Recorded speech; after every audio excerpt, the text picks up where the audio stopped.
You know that feeling when you're lying in bed scrolling through endless videos trying to find something that'll help you drift off to sleep?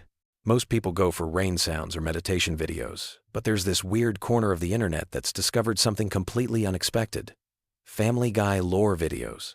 And honestly, it makes perfect sense once you think about it. Picture this: Peter Griffin's bumbling voice rambling about some ridiculous backstory while you slowly fade into dreamland. It's like having that one friend who tells really long, meandering stories that somehow become the perfect background noise for sleep. But here's the thing: Family Guy isn't just random jokes and cutaway gags. There's actually this incredibly deep, twisted universe hiding beneath all the chaos, and when you start exploring it at bedtime, something magical happens. Tonight, we're diving into the strangest, most soothing rabbit hole on YouTube. We're talking about Family Guy lore that's specifically designed to help you sleep. And trust me, by the end of this journey, you'll understand why millions of people are choosing Stewie's time travel adventures over counting sheep. Let's start with why this works so well. Your brain needs something engaging enough to distract from racing thoughts, but not so stimulating that it keeps you awake. Family Guy lore hits this sweet spot perfectly. The familiar voices create a sense of comfort, like having old friends nearby. The storylines are complex enough to occupy your mind, but delivered in that laid-back, conversational tone that naturally slows your heart rate. The beauty of Family Guy as sleep content lies in its structure. Unlike other shows that build tension toward climactic moments, Family Guy operates on this weird, episodic flow where nothing is too serious or urgent. Even when Peter is destroying the town or Stewie is plotting world domination, there's this underlying absurdity that signals to your brain that everything is okay. It's chaos, but comfortable chaos. One of the most popular sleep topics is Stewie's time travel timeline. Now, if you've watched the show casually, you might think Stewie's time adventures are just random episodes. But when you dig deeper, there's this incredibly complex web of cause and effect that spans decades. Stewie has literally shaped the Griffin family history in ways most viewers never realize. Think about it. In one timeline, Stewie prevents his own birth, which creates this paradox where he exists but shouldn't. In another, he saves his father's life, completely altering the family dynamic. These aren't just throwaway episodes. They're building blocks of an intricate multiverse where every action ripples through time. And when someone narrates this in a gentle, sleepy voice while you're tucked in bed, it becomes this dreamy exploration of cause and effect that naturally leads your mind into sleep. The time travel lore gets even more interesting when you consider Stewie's relationship with Brian. Their adventures through different eras reveal hidden layers of both characters. Brian isn't just the family dog who talks. He's this tortured intellectual who's lived through multiple timelines, sometimes remembering previous versions of events, sometimes completely oblivious. The complexity of their friendship across different realities becomes this beautiful, melancholy meditation on friendship and loyalty. What makes this perfect for sleep is how these time travel stories often end with everything returning to normal, or at least a version of normal. There's no real stakes because the show's format demands that the status quo be maintained. Your subconscious picks up on this pattern and relaxes, knowing that no matter how wild the adventure gets, the Griffin family will be okay by morning. Another incredibly soothing topic is the hidden depth of Peter Griffin's character. On the surface, he's just this obnoxious, immature father figure. But when you start examining his backstory, there's surprising emotional complexity. Peter's relationship with his own father, Francis, reveals layers of abandonment issues and the desperate need for approval that drives much of his behavior. The Catholic guilt that shapes Peter's worldview, his struggles with identity, his genuine love for his family despite constantly endangering them, all of this creates this rich psychological portrait. When narrated as bedtime content, Peter's flaws become almost endearing. He's not a bad person, he's just deeply human in the most ridiculous possible way. The show has quietly built this mythology around Peter's various jobs and failures. From working at the brewery to his brief stint as a country music star, each career represents a different aspect of the American dream gone wrong. But instead of being depressing, it's oddly comforting. Peter always bounces back, always finds something new to be enthusiastic about. His resilience becomes this gentle reminder that failure isn't permanent, that there's always another chance to mess things up in new and interesting ways. Lois Griffin's background provides another rich vein of sleep-friendly lore. Her wealthy upbringing, her musical talents, her complicated relationship with her parents, all of this creates this fascinating contrast with her current life. She chose chaos over comfort, love over luxury. When explored in that drowsy, contemplative tone that characterizes good sleep content, Lois becomes this complex figure who represents the compromises we all make for love. The show has revealed that Lois has this incredibly patient, almost saint-like quality that allows her to tolerate Peter's behavior. But occasionally, we see cracks in this facade, moments where her true feelings break through. These glimpses of Lois's inner life become fascinating character studies when presented as gentle bedtime analysis. Meg Griffin represents something even more interesting in the show's mythology. She's the perpetual outsider, the family member who never quite fits in. But when you examine her character closely, she's often the most sensible person in the room. Her isolation isn't really about her being unlikable. It's about her being different, more grounded than the rest of her chaotic family. The psychological dynamics of how the Griffin family treats Meg reveal uncomfortable truths about family structures and social hierarchies. But when explored as sleep content, these observations become philosophical musings rather than harsh critiques. Meg's resilience in the face of constant rejection becomes almost inspiring, a quiet testament to the strength of people who don't fit conventional molds. Chris Griffin's journey through adolescence provides another layer of gentle complexity. His artistic talents, his kind heart, his struggles with self-image, all of this unfolds against the backdrop of typical teenage challenges, amplified by his family's dysfunction. Chris represents hope in the Griffin universe, the possibility that the next generation might break free from destructive patterns. The show has developed this subtle running theme about Chris's potential. He's genuinely talented, genuinely caring, but constantly undermined by his environment. When narrated as bedtime content, Chris's story becomes this quiet meditation on nurture versus nature, on how children can maintain their essential goodness despite chaotic circumstances.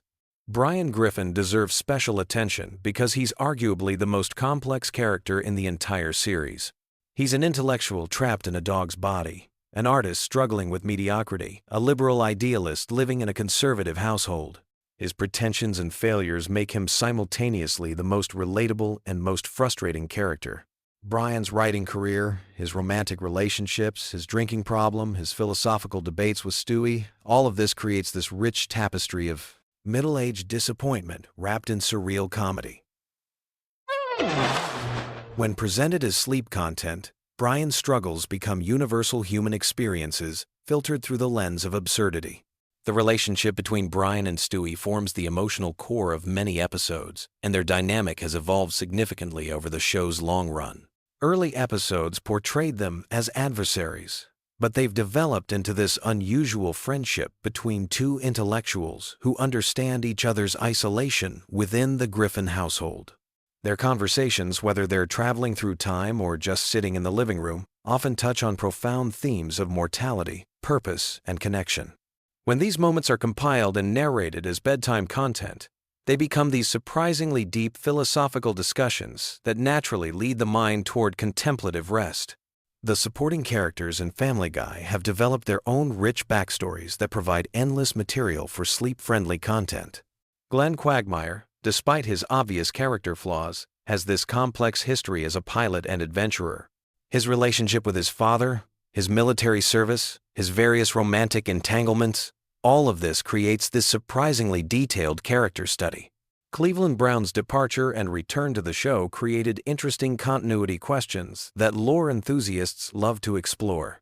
The dynamics of the friend group, how relationships change over time, how people grow apart and come back together, these themes resonate on a deeper level when explored in that gentle, bedtime storytelling style. Joe Swanson's backstory as a police officer and his adjustment to life in a wheelchair provides material for surprisingly touching character exploration. His determination, his relationship with his family, his role as the moral center of Peter's friend group, All of this unfolds into rich character development that works beautifully as sleep content.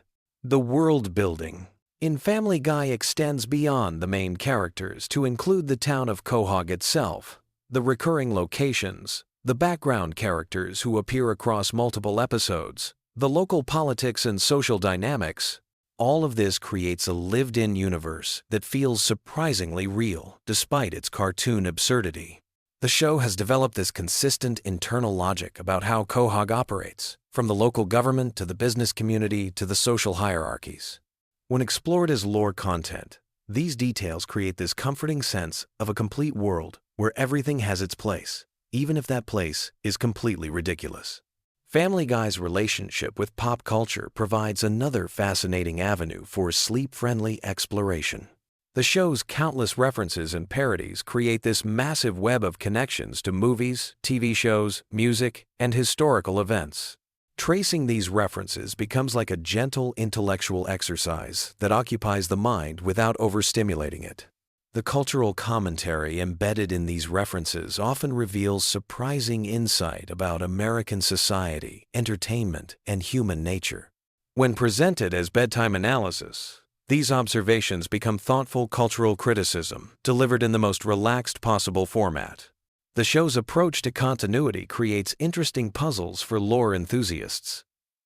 Some episodes clearly exist in the same universe, building on previous events and character development. Others seem to exist in isolation, resetting everything back to a baseline.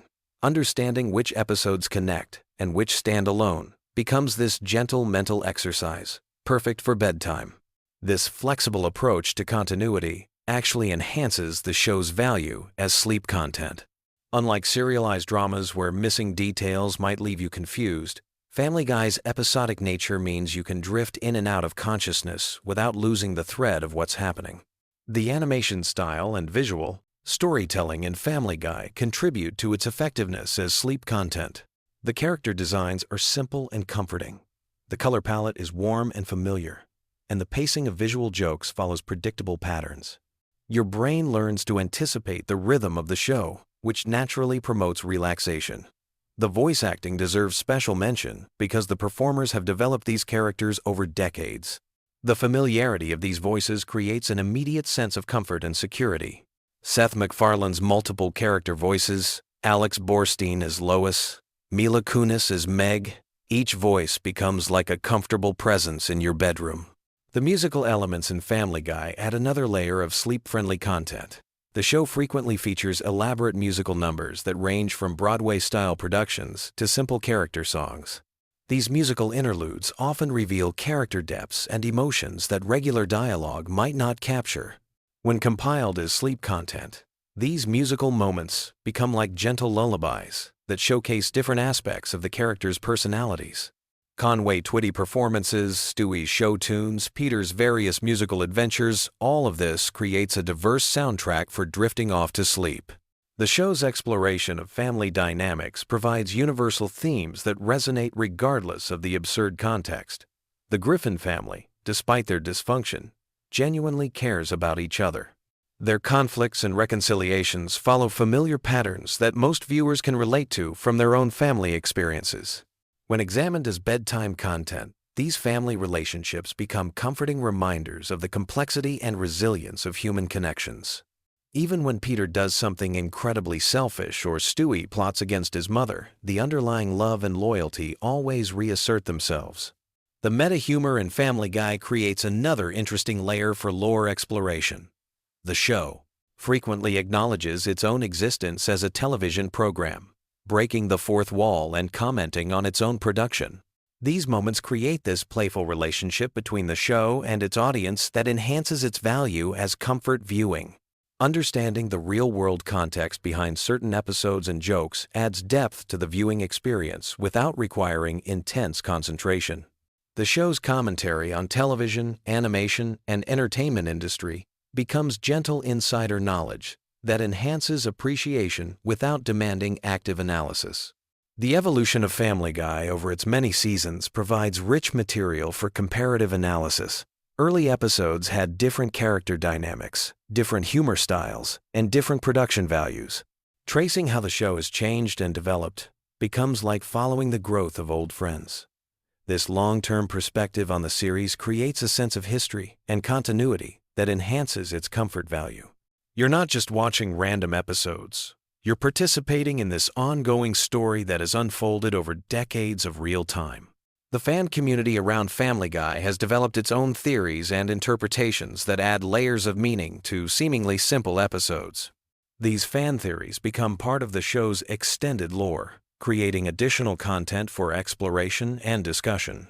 When presented as bedtime content, these fan interpretations and theories become like bedtime stories shared among friends. They're speculative and playful rather than definitive, which makes them perfect for that drowsy state between wakefulness and sleep. The cultural impact of Family Guy extends beyond entertainment into social commentary and cultural criticism. The show has influenced animation, humor, and television production in measurable ways. Understanding this broader impact adds depth to individual episodes without requiring intense focus. This cultural context becomes another gentle layer of analysis that enhances the viewing experience. You're not just watching cartoons, you're experiencing a significant piece of contemporary American culture that has shaped entertainment and comedy. The merchandising and spin-off content around Family Guy creates additional universe expansion that lore enthusiasts love to explore.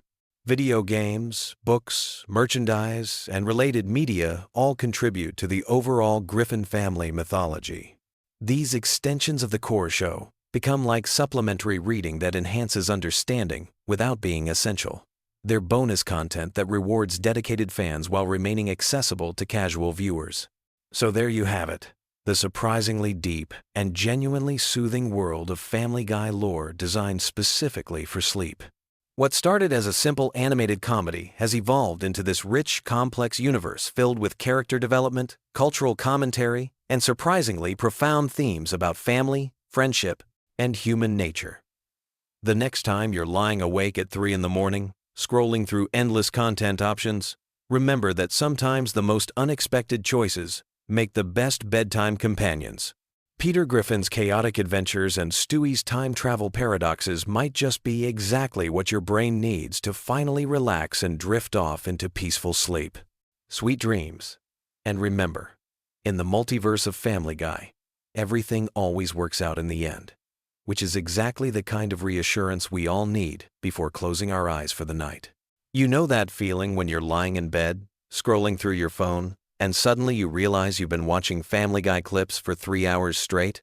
Tonight, we're diving deep into the twisted, hilarious, and surprisingly complex world of Family Griffin and his dysfunctional Rhode Island family. So grab your favorite blanket, dim those lights, and let me take you on a journey through decades of animated chaos that somehow became one of television's most enduring franchises. Picture this. It's 1999. And a young animator named Seth MacFarlane is sitting in his apartment, probably eating cereal for dinner, when he creates what would become a cultural phenomenon. But here's the thing most people don't realize about Family Guy. Beneath all the cutaway gags, pop culture references, and Stewie's diabolical schemes lies a surprisingly intricate web of character development, running storylines, and hidden details that span over 2 decades. Let's start with the Griffin family themselves, because honestly, they're way more complex than people give them credit for. Peter Griffin isn't just a bumbling dad who works at a brewery. He's actually a fascinating study in arrested development. Throughout the series, we've learned that his childlike behavior stems from a complicated relationship with his father, Francis Griffin, a strict Irish Catholic who never showed Peter affection. This explains so much about why Peter desperately seeks approval, while simultaneously rebelling against authority figures. But here's where it gets interesting.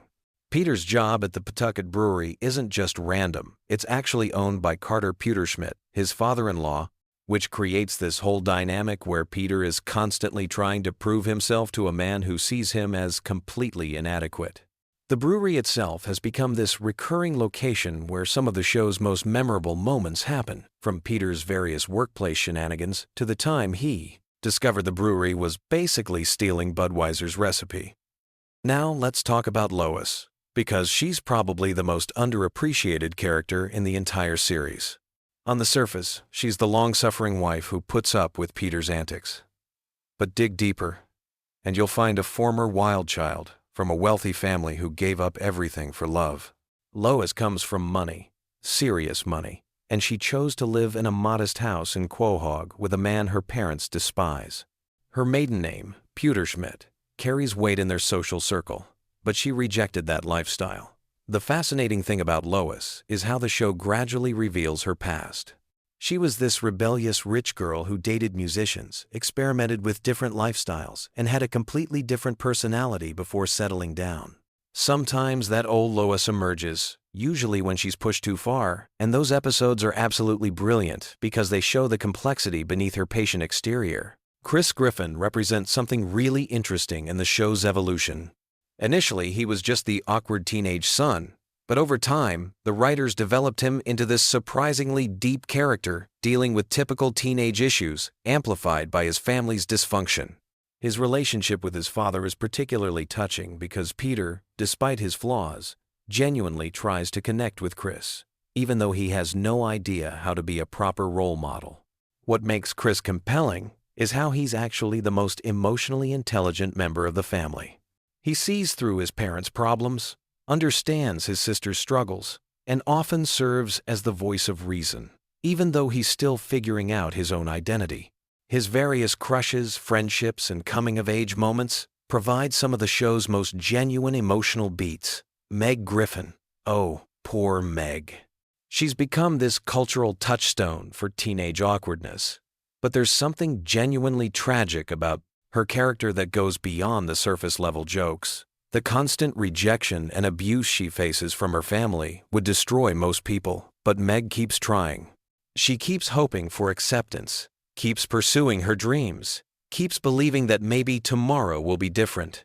The really dark aspect of Meg's story is how the family uses her as their collective punching bag to avoid dealing with their own problems. When Peter and Lois are having marriage troubles, they unite in mocking Meg. When Chris feels insecure, he puts down Meg. It's this twisted family dynamic where she serves as the lightning rod for everyone else's dysfunction. But here's what's brilliant about the show's treatment of Meg. Occasionally, they give her episodes where she fights back or finds genuine happiness, and those moments hit differently because we've watched her suffer for so long. When she stands up to her family or finds someone who appreciates her, it feels earned in a way that's surprisingly powerful for a comedy show. Then there's Stewie, the baby genius with unclear sexual orientation and a British accent that nobody questions. Stewie's character has gone through the most dramatic evolution of anyone in the show. He started as this one-note villain baby trying to kill his mother and take over the world, but gradually became this complex character dealing with identity issues, family dynamics, and his relationship with Brian. The Stewie-Brian friendship is honestly the heart of the entire series. These two characters, despite their obvious differences, have this incredible bond built on mutual respect and genuine affection. Their adventures together, from time travel to road trips, provide some of the show's best storytelling because the writers can explore deeper themes through their relationship. What's fascinating about Stewie is how his intelligence serves as both a blessing and a curse. He can build time machines and understand complex scientific concepts, but he's, quote, still emotionally a child dealing with typical childhood fears and insecurities. His relationship with his mother is particularly complex because while he originally wanted to kill her, he gradually develops this deep love for Lois that he struggles to express. Brian Griffin deserves his own deep dive because he's arguably the show's most controversial character. He's this liberal intellectual dog who writes novels nobody reads, drinks martinis, and constantly preaches about social issues while being fundamentally flawed himself. Brian represents this specific type of person we all know, the friend who talks a good game about being progressive and enlightened, but whose actions don't always match their rhetoric. The genius of Brian's character is how the show gradually reveals his hypocrisy without completely destroying his likability. He's pretentious, he's selfish, he's often wrong about things he claims to understand, but he's also capable of genuine growth and moments of real insight. His romantic relationships throughout the series serve as this ongoing commentary on his character flaws and his struggle to become a better person. One of the most interesting aspects of Family Guy lore is how the show handles continuity. On the surface, it seems like a show where anything can happen and nothing really matters. But if you pay attention, there's actually a surprising amount of consistency in character development and running storylines. The writers remember details from episodes that aired years ago and will call back to them in unexpected ways. Take the ongoing rivalry between Peter and the giant chicken, Ernie. What started as a throwaway gag about expired coupons evolved into this epic saga spanning multiple episodes and featuring increasingly elaborate fight sequences. These battles have become legendary among fans because they represent the show's commitment to taking absurd premises to their logical extreme. The show's relationship with death is particularly fascinating. Characters die and come back, timelines get altered, and reality bends in ways that should break the show's internal logic. But somehow, it all works because the emotional core remains consistent. When major characters like Brian temporarily died, the fan reaction was intense because despite all the show's surreal elements, viewers had formed genuine attachments to these characters. Let's talk about Quahog itself, because the town is almost a character in its own right. This fictional Rhode Island community is populated by an incredible cast of recurring characters who each bring their own flavor to the show's universe. There's Joe Swanson, the paralyzed police officer whose determination and positive attitude contrast sharply with his neighbor's various dysfunctions. Cleveland Brown, before he got his own spin-off, represented this calm, reasonable voice in the chaos of Quahog. His friendship with Peter, despite Peter's often thoughtless behavior, showed this theme that runs throughout the series about how genuine friendships can survive even the most ridiculous circumstances. Glenn Quagmire is probably the most controversial neighbor because he's simultaneously hilarious and deeply disturbing. His character serves as this extreme example of toxic masculinity taken to absurd lengths, but the show occasionally gives him moments of vulnerability that suggest there's more to him than just his predatory behavior. The local businesses in Quahog each have their own personalities too. The Drunken Clam isn't just a bar where the guys hang out. It's this working-class sanctuary where they can escape their domestic responsibilities and bond over beer and television. Jerome, the bartender, represents this stable, wise presence who's seen everything and judges nothing. One of the most underappreciated aspects of Family Guy lore is how it handles social commentary. Yes, the show is often criticized for pushing boundaries, but if you look closely, there's actually a consistent moral framework underlying most episodes. The show frequently punishes characters for their bad behavior, even if those consequences don't carry over to future episodes. Peter's schemes usually backfire spectacularly, teaching him lessons he immediately forgets. Stewie's attempts at manipulation often result in him learning something about empathy or human connection. Brian's pretensions are regularly deflated by reality. The show has this way of exploring serious topics through absurd scenarios that somehow makes the underlying messages more palatable. The cutaway gags, which are probably the show's most recognizable feature, serve a purpose beyond just getting laughs. They provide breathing room in episodes, allow for pop culture commentary, and give the writers freedom to explore ideas that wouldn't fit into the main storyline. Some of these gags have become so iconic that they've entered the broader cultural conversation. What's really impressive about Family Guy's longevity is how it's managed to stay relevant across multiple decades of changing cultural landscape. The show started in the late 90s, survived cancellation, came back stronger than ever, and continues to find new audiences while maintaining its core identity. That takes real skill from the writers, voice actors, and animators who bring this world to life. The voice acting, especially, deserves recognition because Seth MacFarlane voices multiple main characters while maintaining distinct personalities for each one. Peter's Rhode Island accent, Stewie's British sophistication, Brian's intellectual pretensions, roulette. Each voice tells you everything you need to know about the character before they even start talking. As we've journeyed through this animated universe tonight, what emerges is a picture of a show that's far more thoughtful and complex than its reputation might suggest. Family Guy works because beneath all the chaos and controversy, it's fundamentally about family. Messy, complicated, dysfunctional family. But family nonetheless.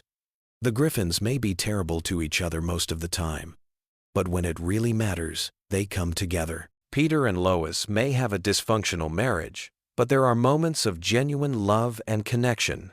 The kids may be weird and damaged, but they're finding their way through adolescence and childhood as best they can. Maybe that's why Family Guy has endured for so long, and why we keep coming back to Quahog night after night.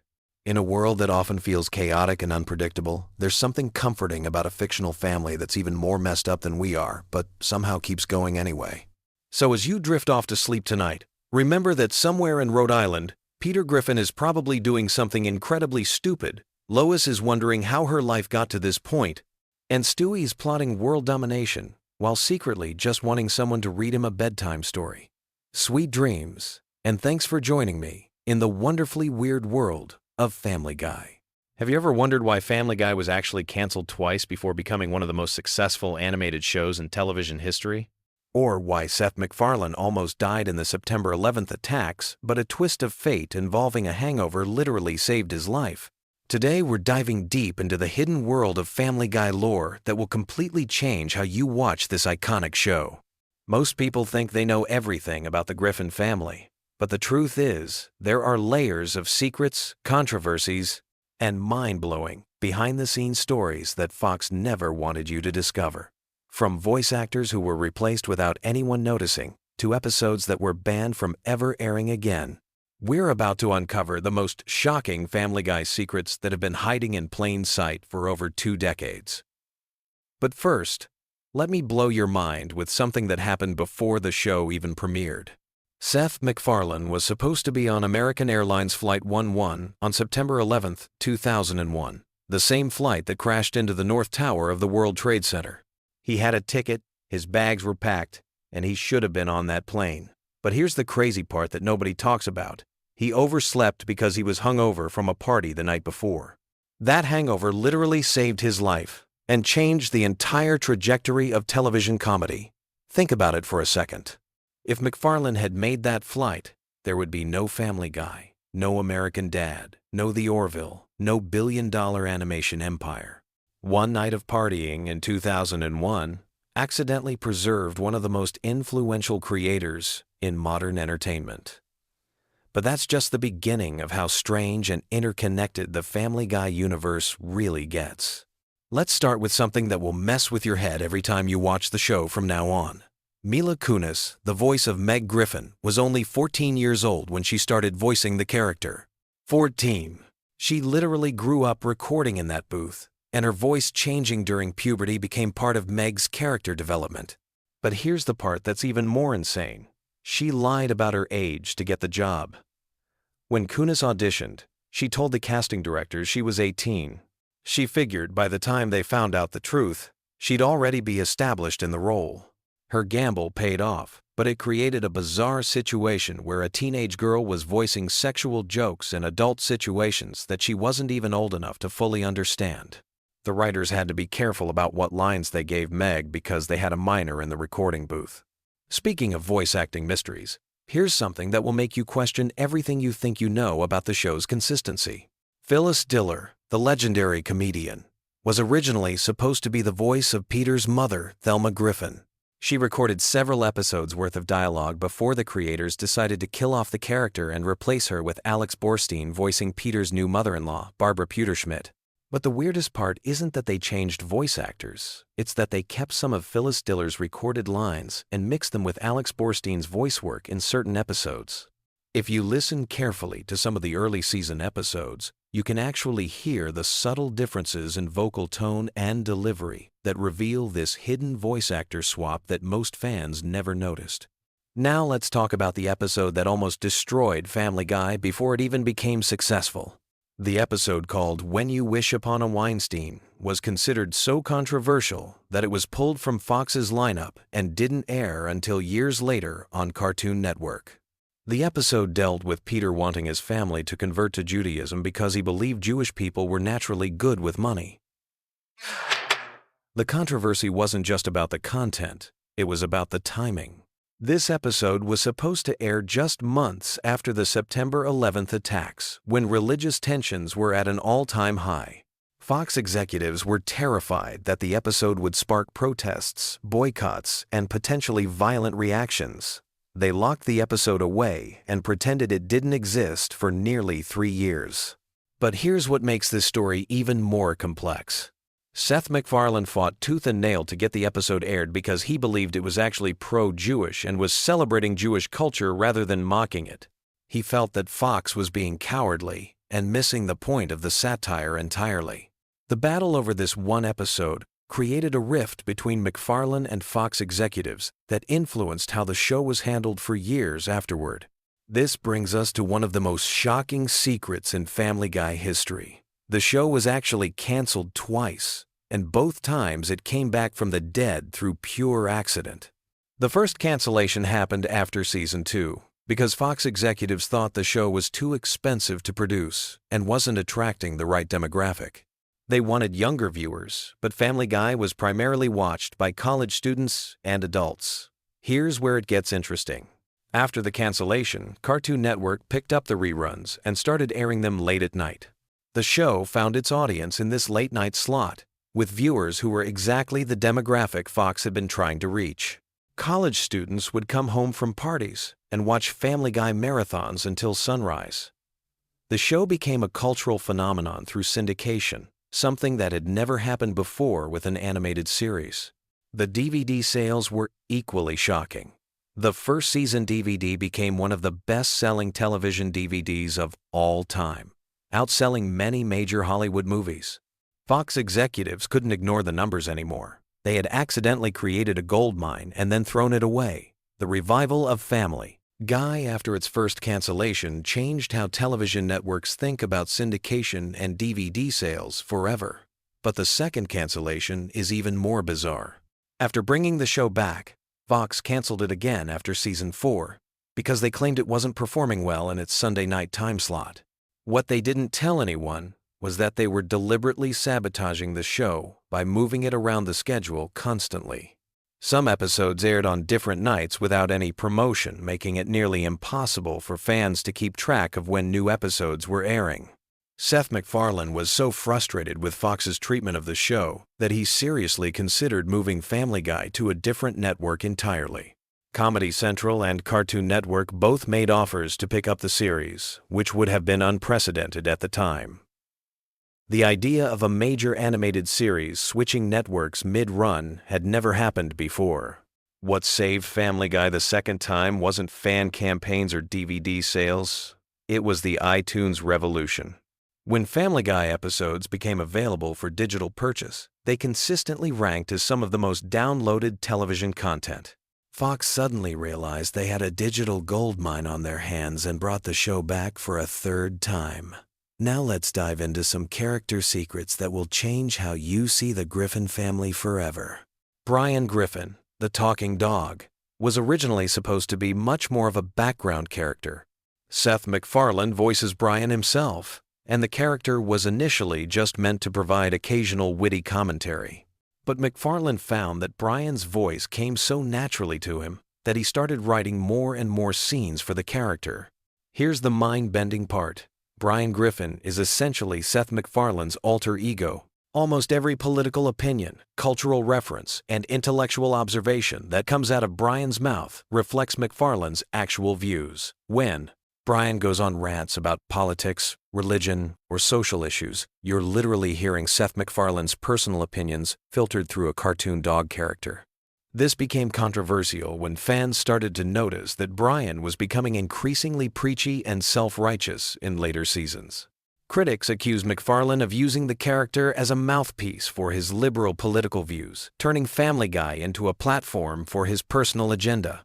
The backlash became so intense that MacFarlane actually killed off Brian in a shocking episode, only to bring him back a few episodes later after massive fan outrage. But the Brian death episode reveals something even more interesting about how Family Guy operates behind the scenes.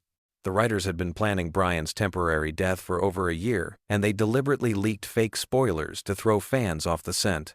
They created elaborate fake scripts and even recorded fake voice acting sessions to maintain the secrecy of their plan.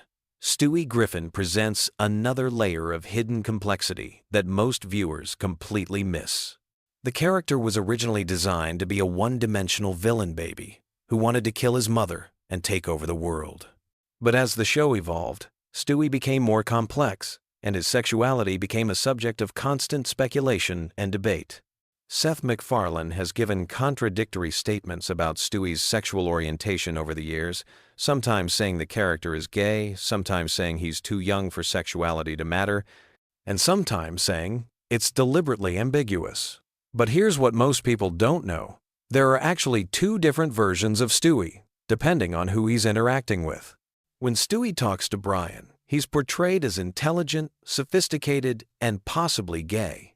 When he interacts with his family members, he's more like a regular baby with occasional moments of evil genius behavior. This isn't accidental. It's a deliberate, creative choice that reflects how different people see us differently in various relationships and contexts. The Stewie and Brian dynamic became so popular that entire episodes started focusing exclusively on their adventures together. These episodes, often called road trip episodes by fans, consistently rank among the most popular Family Guy episodes of all time. The chemistry between Seth MacFarlane's two most personal character voices created some of the show's most memorable moments. Let's talk about the celebrity guest stars and the shocking stories behind their appearances. When Drew Barrymore appeared on the show, she was going through a particularly difficult period in her personal life.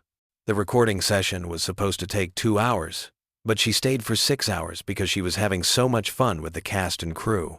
She later said that working on Family Guy was therapeutic during a time when she was struggling with addiction issues. But the most surprising celebrity appearance almost never happened. Patrick Stewart, who voices Susie Swanson, initially turned down the role because he thought the show was too crude and beneath his classical theater background. It was only after his agent convinced him to watch several episodes that he realized the show's intelligence hidden beneath its seemingly juvenile humor. Stewart became so invested in the character that he started suggesting storylines and character developments for Susie. He even offered to voice additional characters for free because he enjoyed the creative process so much. His enthusiasm for the show shocked many of his colleagues in classical theater who couldn't understand why a Shakespearean actor would want to be associated with Family Guy. The show's relationship with censorship creates another layer of hidden stories that most fans never hear about. There's an entire archive of Family Guy jokes, scenes, and episodes that were deemed too controversial to ever air. Some of these involve real celebrities who threatened legal action, while others were considered too offensive even for Family Guy's notoriously boundary-pushing standards.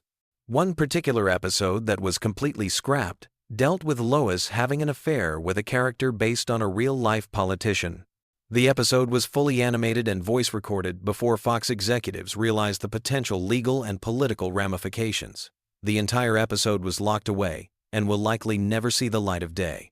But perhaps the most fascinating aspect of Family Guy lore involves the show's influence on other animated series. South Park creators Trey Parker and Matt Stone have had a long-running feud with Seth MacFarlane, claiming that Family Guy relies too heavily on random pop culture references instead of actual jokes. This feud played out in several South Park episodes that directly mocked Family Guy's writing style. The rivalry became so intense that it actually influenced how both shows developed their comedy. Family Guy started incorporating more story-driven humor to counter South Park's criticism, while South Park began using more visual gags and pop culture references to prove they could do Family Guy's style better than Family Guy itself. Here's something that will completely change how you watch Family Guy cutaway gags from now on. Those random flashback scenes that seem completely disconnected from the main plot? Many of them are actually recycled jokes from Seth MacFarlane's college animation projects and failed pilot episodes. The writers have been mining MacFarlane's old material for decades, updating and reworking jokes that were originally created in the 1,990 seconds. Some of the most popular Family Guy moments are actually 20-year-old jokes that have been given new animation and context. The peanut butter jelly time sequence, one of the show's most famous moments, was based on an internet meme that MacFarlane had been wanting to incorporate into his work for years before Family Guy even existed. As Family Guy approaches its 25th season, these hidden stories and secret histories continue to shape how the show develops. Seth MacFarlane has hinted that there are major revelations about the Griffin family that haven't been revealed yet. suggesting that even longtime fans don't know everything about these characters they've been watching for decades. The show that started as a simple animated sitcom has become a complex web of cultural commentary, personal expression, and industry politics that extends far beyond what appears on screen.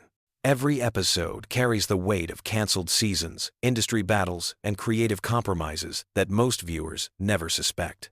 Understanding this hidden lore doesn't just make Family Guy more interesting.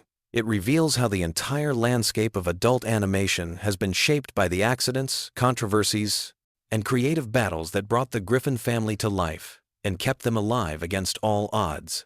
Have you ever wondered what happens when your favorite animated characters don't just get blown up for laughs, but actually stay dead? Well, grab a cup of warm milk and get comfortable, because tonight we're diving deep into the surprisingly dark world of Family Guy's permanently deceased characters. And trust me, some of these deaths will shock you more than Peter's latest workplace accident. Now, before we start counting bodies, let's be real about something. Family Guy isn't exactly known for its restraint when it comes to cartoon violence. Characters get flattened, exploded, and dismembered on a weekly basis only to magically appear in the next scene like nothing happened. But every once in a while, the Grim Reaper actually keeps his receipts, and these characters never bounce back.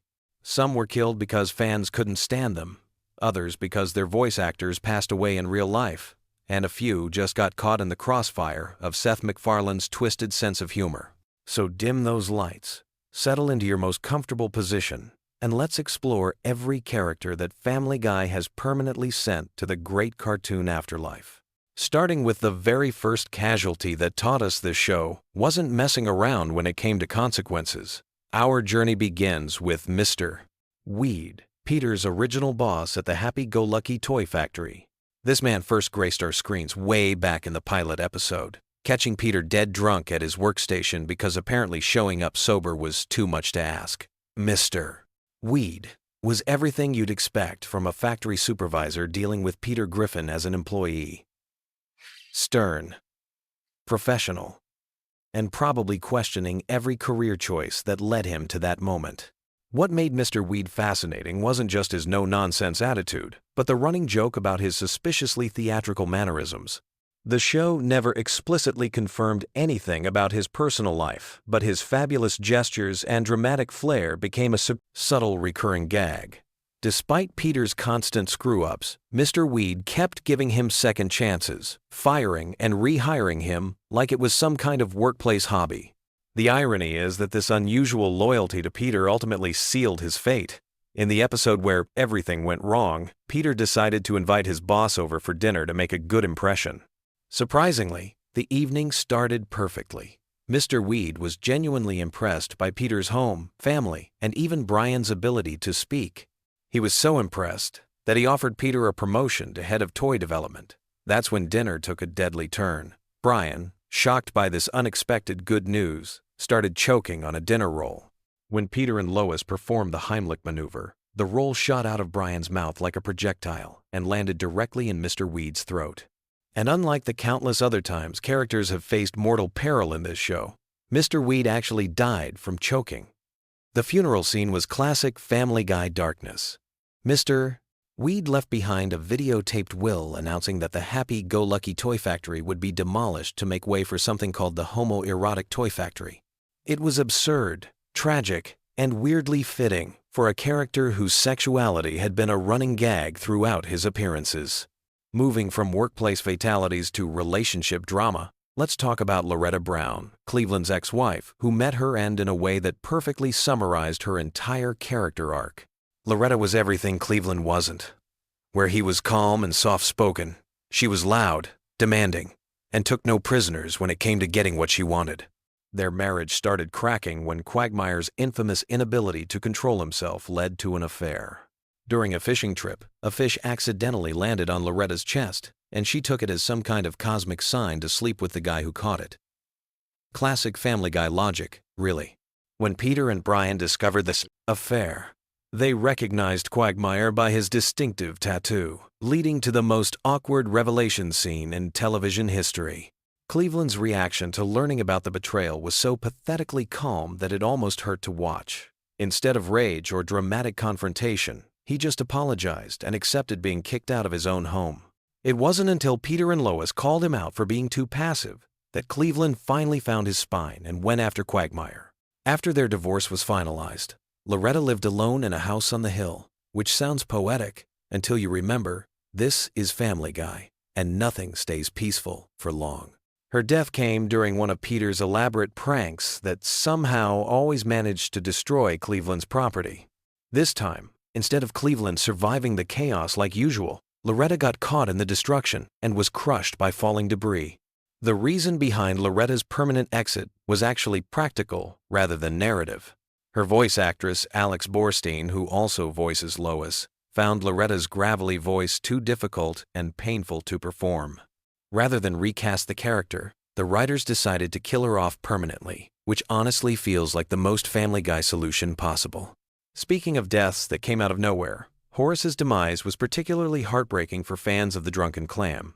This guy had been serving drinks to Peter, Quagmire, Joe, and Cleveland since the early seasons, surviving multiple near-death experiences that should have killed any normal bartender. He'd been shot, knocked unconscious, and even survived a fire, leading viewers to believe he was practically immortal. His luck finally ran out during a softball game between the Drunken Clam and Goldman's Pharmacy. Jerome, brought in as a ringer for Mort's team, was at bat when Horace tried to strike him out. Instead of a strikeout, Horace got struck down permanently. The episode revealed his death so casually that it almost felt cruel. But that's exactly the kind of dark humor Family Guy specializes in. The aftermath was even more devastating. The Drunken Clam was set to close permanently, which would have destroyed one of the show's most important locations. Peter tried everything to save the bar, but it was Jerome himself, the man who accidentally killed Horace, who stepped up to buy the establishment and keep it running. It was a surprisingly touching resolution to a tragic situation. Now let's talk about Peter's father, or at least the man he thought was his father for most of his life. Francis Griffin was the embodiment of strict Irish Catholic values, taken to an uncomfortable extreme. His dislike of Lois simply because she was Protestant created constant family tension, and his general disappointment in Peter was palpable in every scene they shared.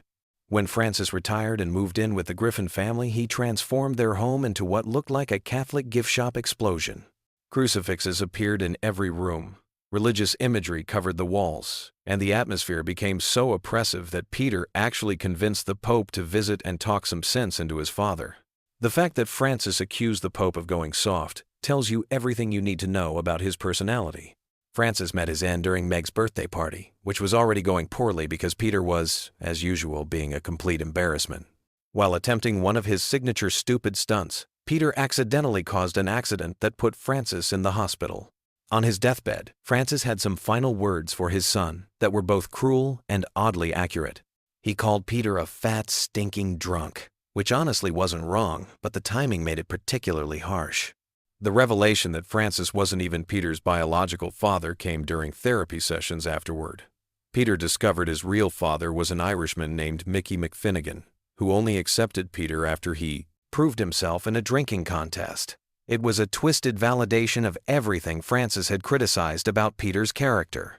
Peter's mother, Thelma Griffin, also received the permanent death treatment, though her passing was handled with less dramatic flair. She died of a stroke at the beginning of an episode that quickly shifted focus to Peter getting involved with an older woman, which was weird timing even by Family Guy standards. Thelma had always been a complex character, technically nicer than Francis, but carrying her own set of serious problems. She was a smoker, gambler, and alcoholic who had created several traumatic childhood memories for Peter through her neglectful and sometimes abusive behavior. Her habit of dropping bombshells on Peter whenever she visited made every appearance feel like an emotional landmine. The most shocking revelation came when Peter needed his birth certificate and discovered he wasn't born in America but in Mexico. Thelma had gone there to terminate her pregnancy after learning Peter's real father was an Irish drunk, but changed her mind after giving birth and smuggled baby Peter back to the United States. She then married Francis to give Peter a father figure, creating the lie that lasted Peter's entire childhood. Moving into the realm of characters that almost nobody mourned, Doug's death was announced so casually that it felt like an afterthought. This preschool rival of Stewie's had been a thorn in the baby's side for multiple episodes, representing everything Stewie hated about other children his age. Their rivalry started over playground politics and escalated into full-scale warfare, complete with campaign strategies and political maneuvering when Doug ran unopposed for snack captain. Stewie's terror at the thought of Doug gaining any kind of political experience, even at the preschool level, led to some of the show's most absurd storylines involving toddler espionage and election fraud. The episode ended with Stewie wearing the snack captain hat and casually mentioning that Doug had died in a commuter plane crash that morning. The matter-of-fact delivery and complete lack of emotional response from anyone made it clear that Doug's death was meant to be darkly comedic rather than tragic. Fans were actually relieved to see the annoying character permanently removed from the show. Bertram's death was far more dramatic and tied into one of Family Guy's most science fiction-heavy storylines. As Stewie's artificially conceived half-brother, Bertram represented a legitimate threat to Stewie's intellectual supremacy and served as his most formidable opponent throughout multiple episodes. Their first encounter inside Peter's reproductive system established them as equals in terms of intelligence and ruthlessness. After forming a temporary alliance based on their mutual hatred of Lois, the two babies eventually turned on each other in a conflict that escalated beyond playground politics into actual warfare involving time travel and assassination attempts. Bertram's master plan involved traveling back in time to eliminate one of Stewie's ancestors, Leonardo da Vinci, thereby erasing Stewie from existence entirely. The fact that he actually succeeded in killing da Vinci showed just how dangerous and competent Bertram could be when properly motivated. However, Stewie proved to be the superior strategist by tracking Bertram down through time and ending their rivalry permanently. The execution scene, where Stewie asks Bertram about his favorite bottled water before killing him, demonstrated the cold calculation that made Stewie such a compelling character. Unlike Doug's casual disposal, Bertram's death felt earned through multiple episodes of build-up and character development. The double murder episode stands out as one of Family Guy's most ambitious attempts at sustained storytelling across a full episode length. The mystery dinner party format allowed the writers to eliminate multiple characters while providing entertainment value through the whodunit structure. Muriel Goldman's death during this episode felt particularly cruel because she had never been anything more than a background character who happened to be in the wrong place at the wrong time. As Mort's wife, she was essentially a female version of his neurotic personality, which made their relationship believable but didn't give her much individual characterization. The revelation that she had been exchanging mysterious messages with James Woods created false suspense about her potential involvement in the murders, but she was ultimately just another victim caught up in someone else's revenge scheme. Her funeral scene showed how little impact she had made on the community, with even her husband and son seeming relatively unaffected by her death. Diane Simmons represented the episode's true villain and most shocking revelation. As Tom Tucker's longtime co-anchor, she had been a background presence for years without showing any signs of homicidal tendencies. Her transformation from professional newswoman to calculating murderer demonstrated how deeply personal rejections and professional disappointments could push someone over the edge. The motive behind her killing spree was painfully relatable in its pettiness. Being dumped by James Woods for a younger woman and facing replacement by a younger co-anchor as she turned 40 created the perfect storm of humiliation and desperation. Her methodical approach to framing Tom Tucker for the murders showed intelligence and planning that made her genuinely dangerous. Diane's final confrontation with Lois provided the classic villain monologue moment where all her motivations were revealed. The irony of being killed by Stewie, a baby, after successfully eliminating multiple adult targets added the kind of dark humor that Family Guy specialized in creating. Patty Tanager's death was perhaps the most satisfying for viewers who had endured his annoying catchphrase and constant attempts to start fights over nothing. This short, aggressive man represented everything irritating about people who create drama where none needs to exist. His role as the boss of a car dealership where Brian worked temporarily showed that his obnoxious personality wasn't limited to casual encounters. Even in professional settings, he couldn't resist making inappropriate comments and stirring up unnecessary conflict with his employees and customers. The poetic justice of his death came when he tried to start a fight with someone operating a military tank. His final words, maintaining his catchphrase even while facing certain doom, showed that he was committed to his obnoxious personality right until the end. The audience's reaction to his death was overwhelmingly positive, proving that sometimes characters are specifically designed to be eliminated. The deaths of Angela and Mayor Adam West carried more emotional weight because they were tied to the real-life passing of their voice actors. These weren't creative decisions made for storyline purposes, but necessary responses to losing the talented people who brought these characters to life. Angela's character arc, from hostile supervisor to lonely woman seeking connection, provided some of Peter's most uncomfortable workplace storylines. Her sexual harassment of Peter while threatening his job security created situations that were both comedically awkward and genuinely problematic by today's standards. Her backstory, revealing years of loneliness and isolation, made her desperate actions more understandable without excusing them. The resolution where Peter dresses up to take her on a fake date showed his capacity for kindness even when dealing with someone who had made his life difficult. Carrie Fisher's death in real life meant that Angela's character had to be written out permanently. The funeral scene in her honor served as both a farewell to the character and a tribute to the actress who had voiced her. Peter's mistake of ending up at the wrong funeral added typical Family Guy humor to what was otherwise a genuinely touching moment. Mayor Adam West's death marked the end of one of the show's most beloved recurring characters.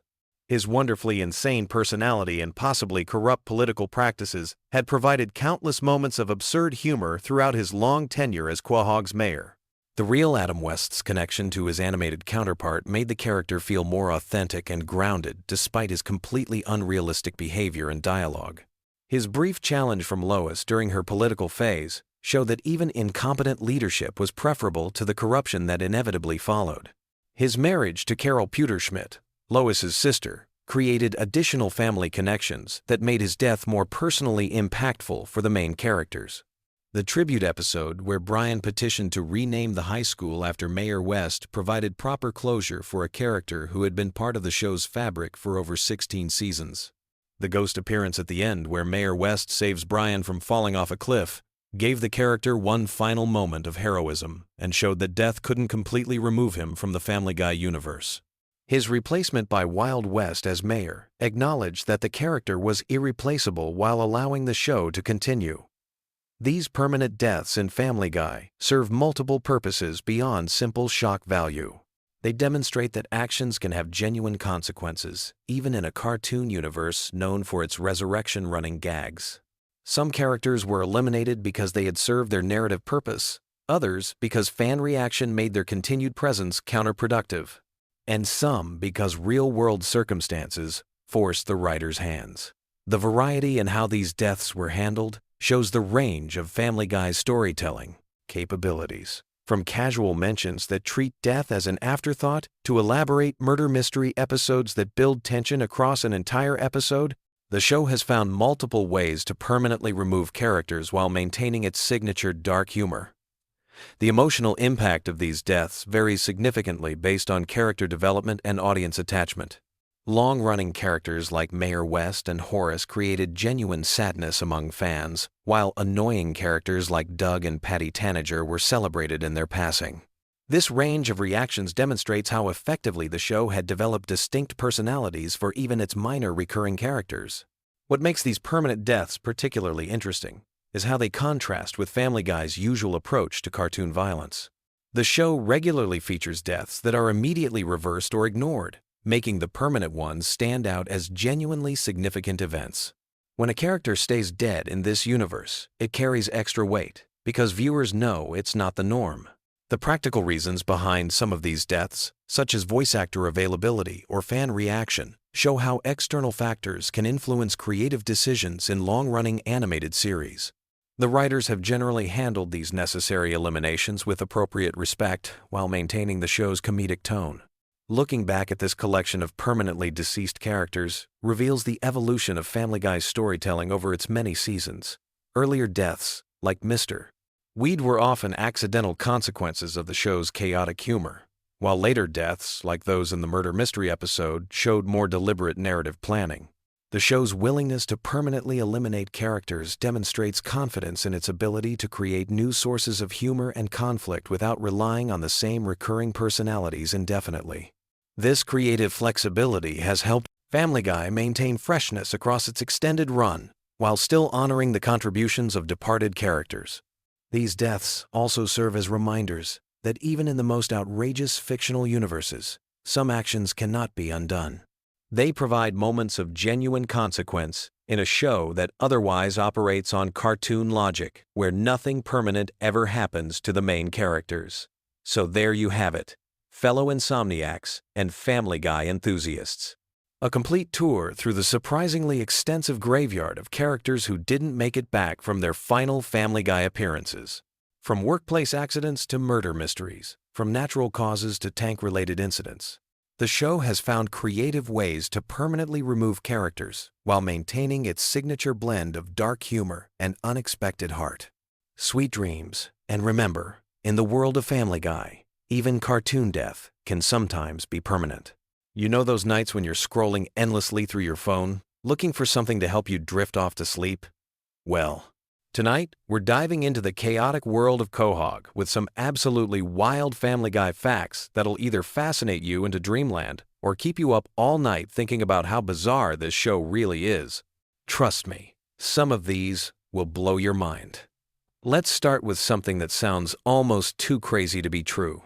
Did you know that Family Guy was actually canceled not once, but twice by Fox? Yeah, you heard that right.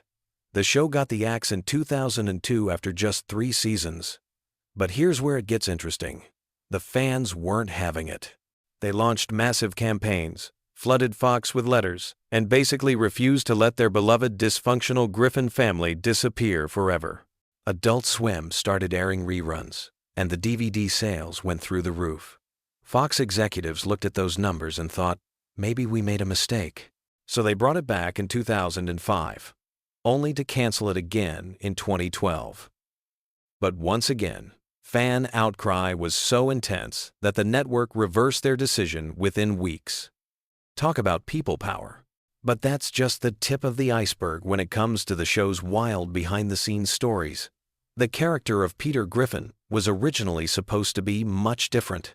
Creator Seth MacFarlane based Peter's voice on a security guard he knew, but he also drew inspiration from the classic cartoon character Popeye. If you listen carefully, you can hear those gruff, mumbly speech patterns that make Peter so distinctively annoying and lovable at the same time. Speaking of voices, here's something that might keep you up thinking about it. Seth MacFarlane voices not just Peter, but also Brian, Stewie, Glenn Quagmire, and Tom Tucker. The man is basically having conversations with himself for half the show. Imagine the recording sessions where he's literally arguing with himself in different voices. It's like the ultimate one-man show, except it's happening in a professional recording studio with millions of people watching. Now let's talk about some of the more bizarre facts that really showcase how unpredictable this show can be. Remember Ernie the Giant Chicken?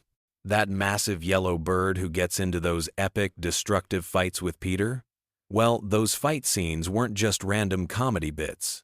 They were actually Seth MacFarlane's way of paying homage to classic action movies and anime fight sequences. Each battle is choreographed like a legitimate action scene, complete with dramatic music, slow-motion moments, and enough property damage to bankrupt a small city. The first chicken fight lasted over 3 minutes, which in animation terms is basically a feature film. Here's something that'll make you think differently about the show's timeline. Family Guy exists in this weird temporal bubble where nobody really ages, but the show constantly references current events. The Griffin kids have been teenagers and babies for over 20 years, yet the show has covered everything from early 2000s pop culture to current social media trends. It's like they're stuck in some kind of cartoon time warp where only the references to the outside world change. The show's approach to controversial topics is another fascinating aspect. Seth MacFarlane has always used Family Guy as a platform to push boundaries and challenge social norms, but he's also incredibly strategic about it. Many of the most shocking moments are actually carefully crafted to spark discussion rather than just offend for the sake of it. The writers spend considerable time debating which lines to cross and which ones to respect, even though the end result might seem completely chaotic. Let's dive into some character-specific facts that reveal just how much thought goes into this seemingly random show. Stewie's British accent has never been officially explained within the show's universe. Seth MacFarlane gave him that posh, sophisticated voice partly as a joke about how American audiences often perceive British accents as more intelligent, but also because it creates this hilarious contrast with his baby appearance and diabolical personality.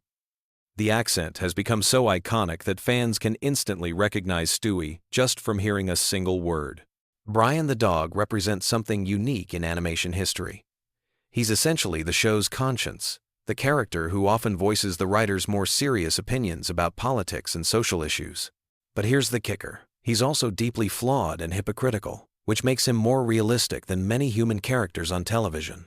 His struggles with alcoholism, his pretentious intellectualism, and his unrequited love for Lois create this complex personality that shouldn't work in a cartoon dog, but somehow does perfectly. The show's relationship with censorship is absolutely wild. While Family Guy gets away with an incredible amount of controversial content, there are still things that get cut or altered. The writers have developed this elaborate game with network censors, sometimes including deliberately outrageous content that they expect to be removed, just so they can keep the stuff they really want. It's like a negotiation tactic disguised as comedy writing. Here's something that might surprise you about the show's production process. Each episode takes approximately 10 months to complete from initial concept to final broadcast. That means the writers are constantly juggling multiple episodes at different stages of production. They might be recording voices for one episode while editing animation for another and brainstorming ideas for a third. It's this incredibly complex timeline that allows them to stay current with pop culture references while maintaining consistent character development. The merchandising aspect of Family Guy reveals some interesting insights into fan behavior. Stewie, Griffin merchandise consistently outsells products featuring any other character, including Peter. There's something about that evil baby that resonates with audiences in ways that even surprise the show's creators. Maybe it's his quotability, his distinctive design, or just the absurdity of a homicidal infant, but fans can't get enough of Stewie-themed products. Let's talk about some of the more obscure references that hardcore fans love to discover. The show is packed with callbacks to obscure 1,980 seconds movies, forgotten television commercials, and incredibly specific cultural moments that most viewers won't catch on first viewing. The writers take pride in creating these layers of humor that reward careful attention and repeat watching. Some jokes are designed to be funny on the surface level, while others require extensive pop culture knowledge to fully appreciate. The show's approach to holiday episodes is particularly interesting. Instead of creating heartwarming, family-friendly specials, Family Guy consistently subverts holiday traditions and expectations. Their Christmas episodes often feature apocalyptic scenarios, their Halloween content pushes horror boundaries, and even their Thanksgiving episodes manage to be simultaneously touching and deeply disturbing. It's like they've made it their mission to corrupt every major holiday. Voice acting for Family Guy involves some surprisingly physical performances. Seth MacFarlane often moves around dramatically while recording, especially for Peter's voice, because the character's speech patterns require specific breathing techniques and physical positioning. The other voice actors have picked up similar habits, leading to recording sessions that look more like interpretive dance than traditional voice work. The show's international versions reveal fascinating cultural differences. In some countries, certain episodes are completely banned, while others require extensive editing or dubbing changes that alter entire joke structures.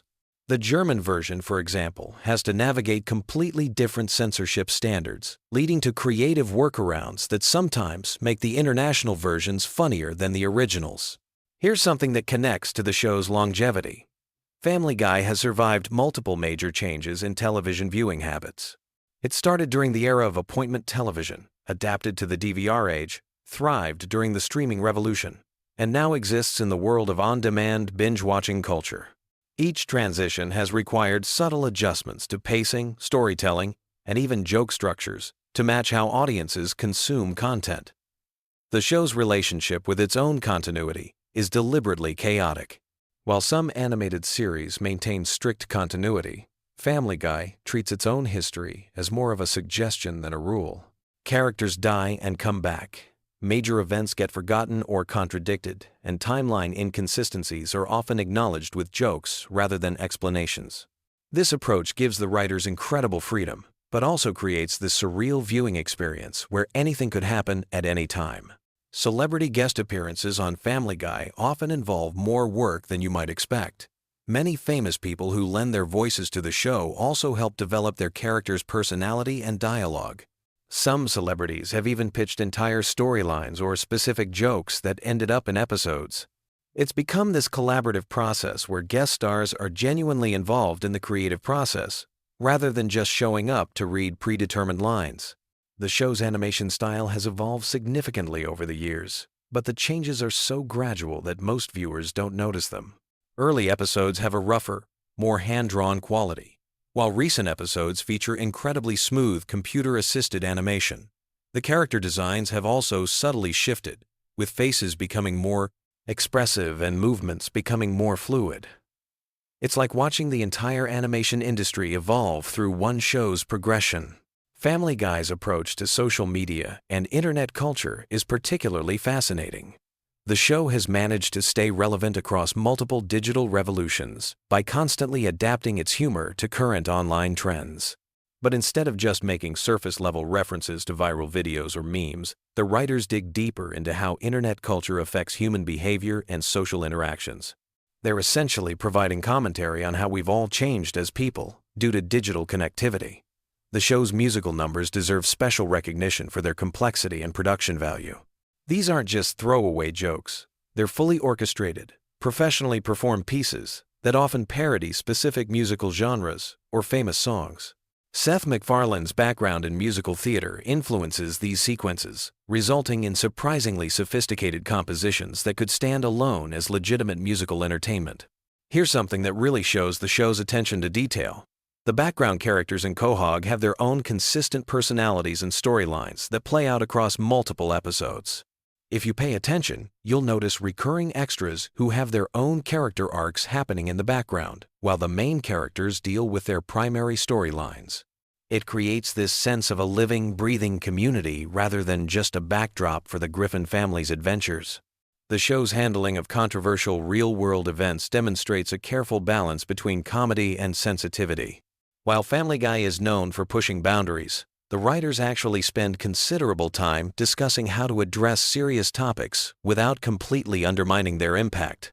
Sometimes they decide certain events are too sensitive to joke about immediately, waiting months or even years before finding the right comedic angle. And here's something that brings us full circle to why Family Guy works so well as bedtime entertainment. Despite all its chaos and controversy, there's something oddly comforting about the show's consistency. No matter how crazy the world gets, you can count on the Griffin family to be dealing with their own ridiculous problems in their own ridiculous ways. It's like a reliable friend who always has a completely absurd story to distract you from whatever's keeping you awake. So there you have it. 20 years of Family Guy condensed into the kind of random facts that either help you drift off to sleep or give you something interesting to think about as you lie there in the dark. Sweet dreams. And remember, if you can't sleep, at least you're not dealing with a giant chicken trying to destroy your entire neighborhood over an expired coupon. Picture this. You're settling in for a cozy night, getting ready to drift off into dreamland, but instead of counting sheep, how about we count some truly wild facts about one of television's most unpredictable animated families? Tonight, we're diving deep into the bizarre, hilarious, and surprisingly intricate world of Family Guy, and trust me, by the end of this journey, you'll have enough random trivia rattling around in your brain to either help you fall asleep or keep you up all night wondering how Seth MacFarlane's mind works. Let's start with something that might surprise you about the show's origins. Family Guy almost never existed in the form we know today. Back in the late 90s, Seth MacFarlane was working at Hanna-Barbera, the legendary animation studio behind classics like The Flintstones and The Jetsons. He created a short film called The Life of Larry for his thesis project at the Rhode Island School of Design, which featured many of the characters who would eventually become the Griffin family. The short was so impressive that it caught the attention of Fox executives, but here's where it gets interesting. MacFarlane was only 24 years old when he pitched the show, making him one of the youngest creators in television history to get a primetime animated series greenlit. The original concept was quite different from what we see today. Peter Griffin was initially going to be much more of a traditional sitcom dad. Think more like Homer Simpson, but without the yellow skin. The character's personality evolved significantly during the development process, becoming the lovably obnoxious and often controversial figure we know now.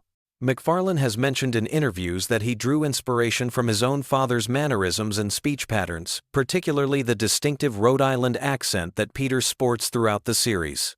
Here's a fact that might make you appreciate the show's complexity a bit more surface. The average Family Guy episode contains over 300 individual drawings. Each 22-minute episode requires thousands of hours of work from dozens of artists, animators, and voice actors. The animation process alone takes approximately 8 months from initial script to final product, which explains why the show's production schedule is so carefully planned out years in advance. Speaking of voice acting, Seth MacFarlane performs the voices of 4 main characters: Peter, Brian, Stewie, and Glenn Quagmire. But here's something that might blow your mind. He records all of their dialogue separately, often having conversations with himself that last for hours. MacFarlane has described the experience as somewhat surreal, especially when he's voicing emotional scenes between characters like Brian and Stewie, who have some of the most complex relationships on the show. The character of Stewie Griffin deserves special attention because his development represents one of the most dramatic character evolution arcs in animated television history. Originally conceived as a straightforward villain baby bent on world domination and matricide, Stewie gradually transformed into a more nuanced character, exploring themes of sexuality, intelligence, and family dynamics. The shift was so gradual that many viewers didn't notice it happening over the course of several seasons. MacFarlane has stated that this evolution was intentional, reflecting his own growth as a writer and his desire to explore more sophisticated storytelling within the animated comedy format. One of the most fascinating aspects of Family Guy's production involves their approach to cutaway gags, those random tangential moments that have become the show's signature. The writers maintain what they call a gag bank, which is essentially a massive database of potential cutaway ideas that they can draw from when constructing episodes. Some of these gags were written years before they actually appeared on screen, waiting for the right episode and context to make them work. The process of selecting which gags make it into episodes involves multiple rounds of testing and refinement, with the writers constantly evaluating whether a particular joke will land with audiences or fall flat. The show's relationship with controversy has been both a blessing and a curse throughout its run. Family Guy has been canceled twice by Fox, first in 2002 after 3 seasons, and then brought back in 2005 due to strong DVD sales and reruns on Adult Swim. The second cancellation never actually happened, but the show came close several times due to various controversies and ratings fluctuations.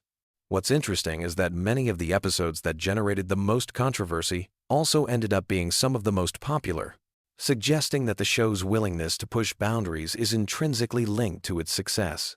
The voice acting ensemble deserves recognition for their incredible consistency and chemistry. Alex Borstein, who voices Lois, actually auditioned for the role while she was performing in the sketch comedy group MAD-TV. Her distinctive voice for Lois was inspired by her own grandmother, and she's mentioned that she sometimes forgets she's not using her natural speaking voice when recording Lois scenes. Mila Kunis, who voices Meg, was only 14 years old when she started on the show, making her one of the youngest voice actors to land a major role in prime-time animation. The show's musical elements often go unnoticed, but they represent a significant portion of the production effort. Family Guy features more original music than most animated series, with MacFarlane himself composing many of the songs and musical numbers. His background in musical theater strongly influences these segments, and many episodes feature elaborate musical sequences that require additional voice actors, musicians, and extended animation sequences.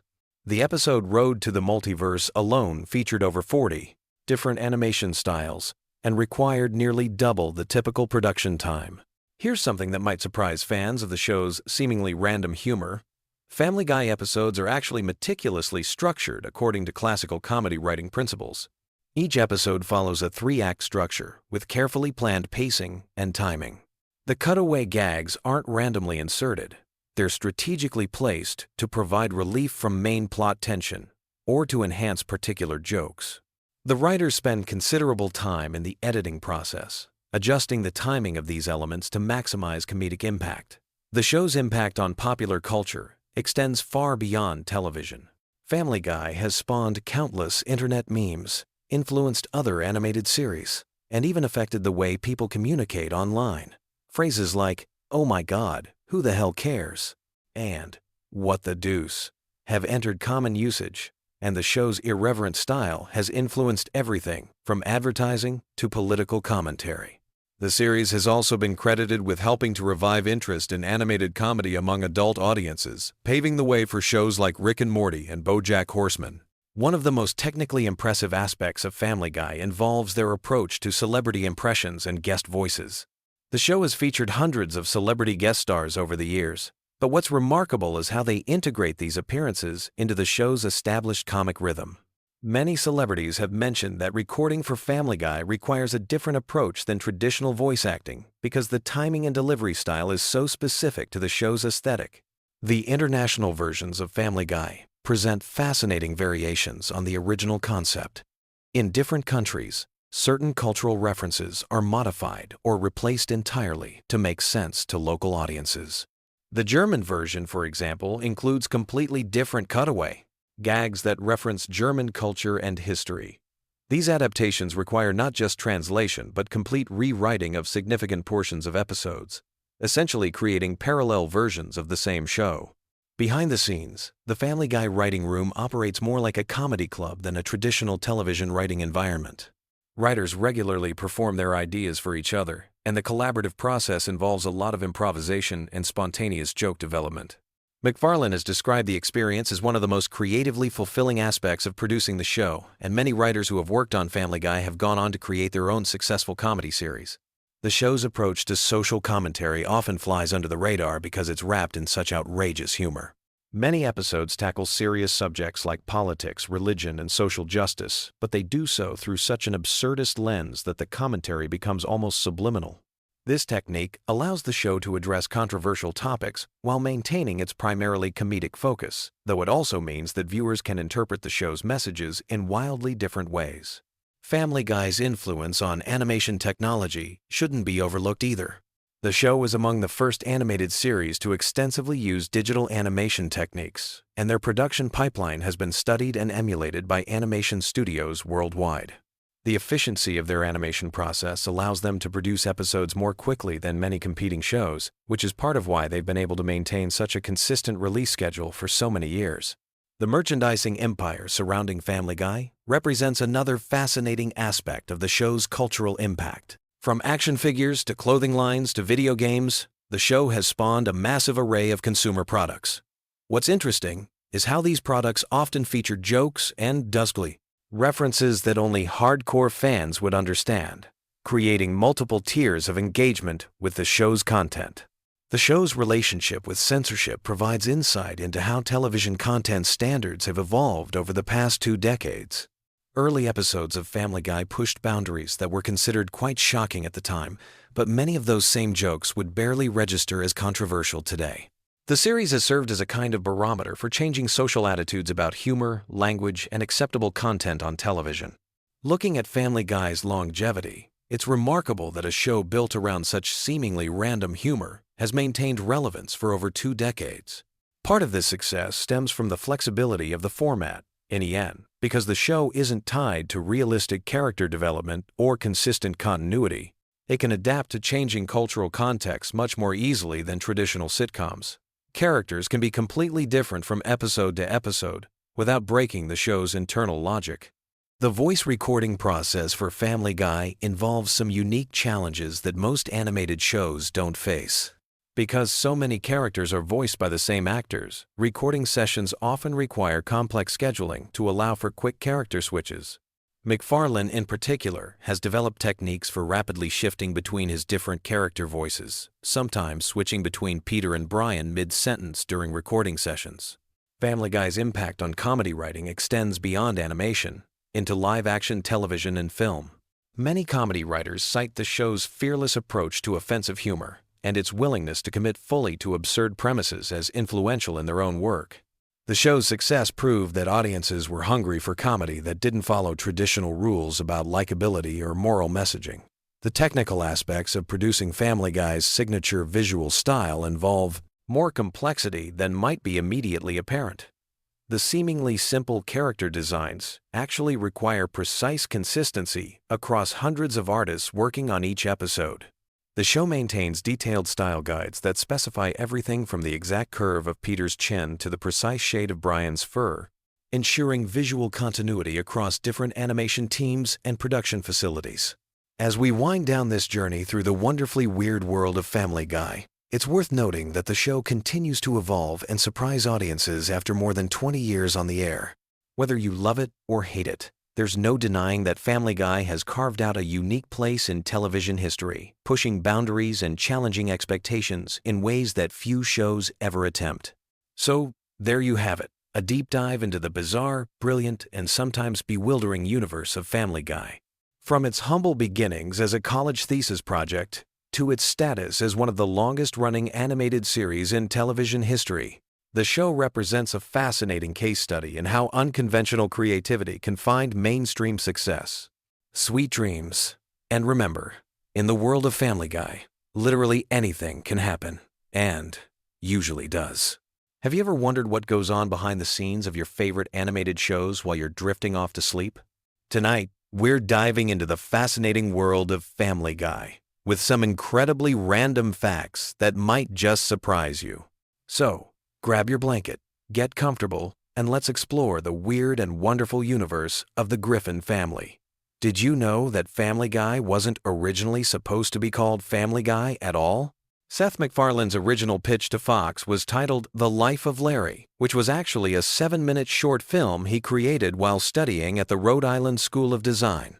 The executives liked it so much that they asked him to develop it into a full series, but they wanted a catchier name. After going through dozens of potential titles, they settled on Family Guy because it perfectly captured the show's essence of an average American family dealing with extraordinary situations. Speaking of Seth MacFarlane, here's something that might keep you up at night thinking about alternate timelines. MacFarlane was originally scheduled to be on American Airlines Flight 11 on September 11, 2001. He was supposed to fly from Boston to Los Angeles that morning, but he overslept and missed the flight by just 15 minutes. That flight was one of the planes that hit the World Trade Center. If he had made that flight, we might never have gotten Family Guy, American Dad, or The Orville. Sometimes, the smallest moments change everything. Now let's talk about the voices behind your favorite characters. You probably know that Seth MacFarlane voices Peter, Brian, and Stewie, but did you know he also voices Carter Pewterschmidt, Tom Tucker, and even Glenn Quagmire? That's right. The same person who voices the intellectual dog Brian also creates Quagmire's distinctive giggity giggity catchphrase. MacFarlane developed these voices during his college years, often entertaining friends at parties with his impressions and original character voices. Here's a random fact about Stewie that might surprise you. His distinctive football-shaped head wasn't originally part of his design. The animators were struggling with how to make a baby character visually interesting and memorable. During one late-night brainstorming session, someone jokingly suggested making his head shaped like a football, and everyone laughed. But the more they thought about it, the more it made sense. The unusual head shape would make Stewie instantly recognizable and add to his alien-like otherworldly intelligence. Sometimes the best ideas come from the most unexpected places. The character of Meg Griffin has an interesting backstory that goes beyond what we see on screen. Originally, Meg was supposed to be the breakout character of the show. The writers envisioned her as the relatable teenager that audiences would connect with most. However, as the show evolved, they realized that making Meg the constant target of the family's jokes created much funnier dynamics. This shift happened gradually over the first few seasons, and by season 3, Meg's role as the family punching bag was firmly established. Did you know that Family Guy holds several Guinness World Records? One of the most interesting is for the longest gap between a TV show's cancellation and its return to production.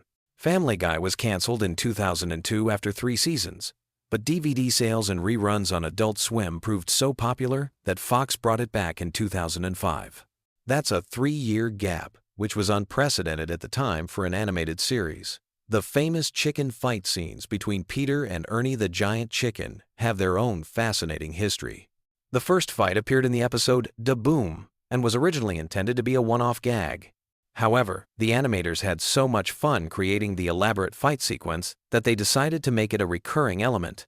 Each subsequent chicken fight became more elaborate and destructive, with the animators treating them almost like action movie sequences. The fights have destroyed everything from fast food restaurants to airports, and the animation team spends months planning each new encounter. Here's something that might surprise you about the show's animation process. Each episode of Family Guy takes approximately 8 months to complete from start to finish. The process begins with a writer's room, where scripts are developed and refined. Then comes voice recording, which can take several weeks, as actors often record their lines separately. After that, the storyboard artists create rough sketches of every scene, followed by the actual animation process, which involves hundreds of individual drawings for just a few minutes of screen time. The character of Cleveland Brown was almost written off the show much earlier than his eventual departure for the Cleveland Show. During Season 2, the writers were struggling with what to do with Cleveland's character, feeling like he didn't have enough distinct personality traits to warrant significant screen time. However, voice actor Mike Henry brought such warmth and humor to the role that the writers decided to develop Cleveland further, eventually giving him his own spin-off series. One of the most random facts about Family Guy involves the show's relationship with real-world events. The writers have an unusual policy about incorporating current events into episodes. Because of the long production timeline, they rarely reference events that happened less than 8 months before an episode airs. This has led to some interesting anachronisms, where characters will reference old news as if it just happened, creating an odd time bubble effect that longtime viewers have learned to expect. The character of Brian Griffin represents one of the most complex writing challenges in the show. Creating a talking dog, who serves as the voice of reason while still maintaining dog-like characteristics, requires a delicate balance. The writers often debate how much human intelligence to give Brian versus when to remind audiences that he's still fundamentally a dog. This internal contradiction has led to some of the show's most interesting character development moments. Did you know that several celebrities have refused to appear on Family Guy due to its controversial content? However, many others have embraced the show's irreverent humor. Adam West, who played the mayor of Quahog, loved his portrayal so much that he considered his Family Guy character to be his favorite role later in his career. West appreciated how the show exaggerated his public persona while still showing genuine affection for his Batman legacy. The Griffin family house has its own interesting design history. The animators based the house's exterior on a real home in Cranston, Rhode Island, not far from where Seth MacFarlane grew up. However, the interior layout was designed to be deliberately confusing and inconsistent. Rooms appear and disappear between episodes, and the house seems to have impossible spatial relationships. This was an intentional choice by the animators, who felt that a realistic house layout would be too limiting for the show's surreal storylines. Here's a fact that might surprise animation fans. Family Guy was one of the first animated shows to extensively use computer-generated imagery mixed with traditional animation. While the characters are still hand-drawn, many background elements, vehicles, and special effects are created using CGI. This hybrid approach allows for more dynamic camera movements and elaborate action sequences while maintaining the classic cartoon aesthetic that fans love. The show's famous cutaway gags have their own unique writing process. The writers maintain a separate document called the Cutaway Bible, which contains hundreds of potential cutaway ideas organized by category. When writing an episode, they can quickly reference this document to find gags that fit the moment. Some cutaways have been in this document for years before finding the right episode to appear in. Quagmire's character design underwent significant changes during the show's early development. Originally, he was going to be much older and was designed to look more like a stereotypical dirty old man. However, the animators felt this made him too creepy and unsympathetic. They gradually made him younger and more cartoonish, which allowed them to push his character's outrageous behavior further while keeping him somewhat likable. The voice of Stewie Griffin required Seth MacFarlane to develop a unique vocal technique. To create Stewie's distinctive British accent and sophisticated vocabulary, MacFarlane studied recordings of Rex Harrison, particularly his performance in My Fair Lady. He then combined this with elements of Thurston Howell III from Gilligan's Island to create Stewie's pompous, intellectual tone. MacFarlane has said that Stewie is the most physically demanding character for him to voice, often leaving recording sessions with a sore throat. One of the strangest production facts about Family Guy involves the show's approach to celebrity deaths. The writers maintain a file of pre-written jokes about various celebrities, organized by age and health status. This allows them to quickly produce episodes that reference celebrity deaths without seeming exploitative or rushed. However, they've occasionally had to scrap entire episodes when celebrities they'd written jokes about outlived expectations. The character of Joe Swanson was inspired by a real person that Seth MacFarlane knew in college. Joe's positive attitude, despite his disability, was based on a classmate who had been paralyzed in a skiing accident, but remained one of the most optimistic people MacFarlane had ever met. The writers take Joe's character seriously, often consulting with disability advocacy groups to ensure their portrayal is respectful, while still allowing for commentemporation of varioe. The show's trademark humor. Did you know that Family Guy has influenced real-world language? Several phrases from the show have entered common usage, including "giggity, shut up Meg," and "whose leg do you have to hump to get a dry martini around here?" Linguists have noted that the show's impact on casual speech patterns, particularly among younger viewers, has been surprisingly significant for an animated comedy. The show's musical numbers require a completely different production process than regular episodes. Seth MacFarlane, who has a background in musical theater, often writes the songs himself. The production team includes professional musicians and choreographers who help design the elaborate musical sequences. Some of the show's musical episodes have taken over a year to complete, with the songs recorded by full orchestras in professional studios. Here's something that might surprise you about the show's international versions. Family Guy is broadcast in over 50 countries, and many jokes are completely rewritten for different cultures. The German version, for example, changes many of the pop culture references to focus on German celebrities and historical events. The process of adapting the show for international audiences often requires rewriting entire scenes while maintaining the same comedic timing. The character of Death, who appears occasionally throughout the series, was almost given his own spin-off show. The concept would have followed Death as he went about his daily job of collecting souls, with each episode featuring guest appearances by Family Guy characters. The idea was shelved when the writers realized it would be too dark for the show's target demographic, but elements of the concept occasionally appear in Death's appearances on the main show. Family Guy's production team includes several former Disney animators who brought traditional animation techniques to the show's more elaborate sequences. This blend of old-school animation craftsmanship with modern computer technology gives Family Guy a unique visual style that sets it apart from other animated comedies. The animators often hide small details and Easter eggs in background scenes that only dedicated fans notice. The show's approach to time and continuity is deliberately inconsistent, but there's actually a method to the madness. The writers maintain what they call a flexible timeline, where characters can age or remain the same age depending on what serves the story best. This allows them to explore different aspects of characters without being locked into strict chronological progression. One final random fact to end our journey through the world of Family Guy. The show's theme song was originally much longer and included additional verses about each family member. The shortened version we know today was created for time constraints, but the full version occasionally appears in special episodes or DVD extras. Seth MacFarlane has mentioned that he'd love to do an entire episode featuring just the complete theme song with elaborate visuals for each verse. As we wrap up our exploration of these random Family Guy facts, remember that behind every animated comedy lies countless hours of creativity, planning, and attention to detail. Whether you're a longtime fan or just discovering the show, these behind-the-scenes glimpses reveal the incredible amount of work that goes into creating our favorite animated families. Sweet dreams, and maybe you'll dream of cutaway gags and chicken fights tonight. Until next time, keep exploring the fascinating worlds hidden within your favorite shows. Hey there, night owls and Family Guy fanatics. If you're settling in for some late-night entertainment and your brain is ready to drift off into dreamland, I've got the perfect collection of wild Family Guy facts that'll either help you doze off peacefully or keep you wide awake wondering how this show even exists. Tonight, we're diving deep into the bizarre, chaotic, and absolutely insane world of everyone's favorite dysfunctional animated family.